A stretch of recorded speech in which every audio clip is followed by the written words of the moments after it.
News 18 India। Chandigarh नगर निगम के मामले में सुप्रीम कोर्ट ने मंगलवार को बेहद ही ऐतिहासिक फैसला दिया। सुप्रीम कोर्ट ने चंडीगढ़ नगर निगम में बीजेपी के उम्मीदवार को जीता हुआ उम्मीदवार मेयर घोषित किया गया था। हालांकि बाद में उन्होंने इस्तीफा दे दिया। कोर्ट ने उनके चुनाव को, उनके नतीजे को रद्द कर दिया।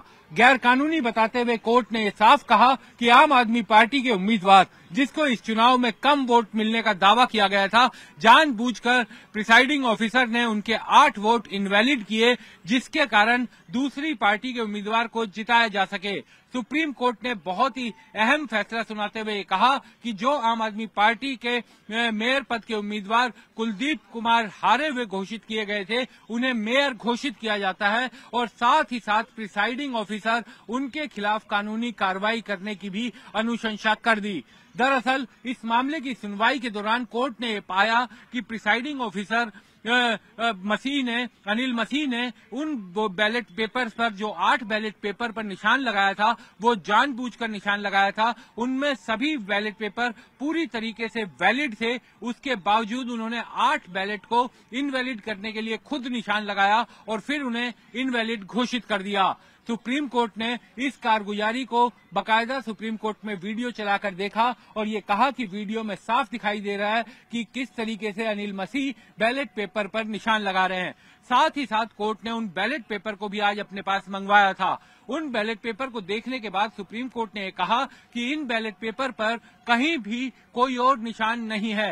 ये पूरी तरीके से वैध डॉक्यूमेंट थे, वैध बैलेट पेपर थे और अनिल मसीह ने जानबूझकर इन्हें इनवैलिड बनाने के लिए इन पर निशान लगाया था। तो कहीं न कहीं कोर्ट ने उनकी मंशा पर सवाल उठाया और यही कारण है कि अब उनके खिलाफ आपराधिक मामला चलाने की भी बात की है। साथ ही साथ एक बहुत ही महत्वपूर्ण फैसले में सुप्रीम कोर्ट ने जो हारे हुए उम्मीदवार थे, उनको जीता हुआ घोषित किया है। यानी अब कुलदीप कुमार चंडीगढ़ नगर निगम के मेयर होंगे। अब एक और महत्वपूर्ण बात, क्योंकि यहाँ पर जब याचिका दाखिल की गई थी आम आदमी पार्टी की तरफ से, तो उसमें यह अनुरोध किया गया था कि जो चुनाव हुआ है उसमें गड़बड़ी हुई है और दोबारा से चुनाव करवाया जाए। लेकिन इस बीच चंडीगढ़ नगर निगम के आंकड़े पूरी तरीके से बदल चुके हैं।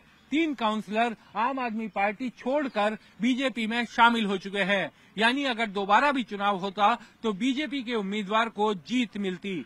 लेकिन सुप्रीम कोर्ट ने इस तथ्य पर भी ध्यान दिया जो आम आदमी पार्टी की तरफ से कहा गया। उन्होंने कहा कि हॉर्स ट्रेडिंग का उन्हें खतरा था और वैसा ही कुछ इस सुनवाई के दौरान हुआ है। उनके 3 काउंसलर अब बीजेपी के साथ चले गए हैं।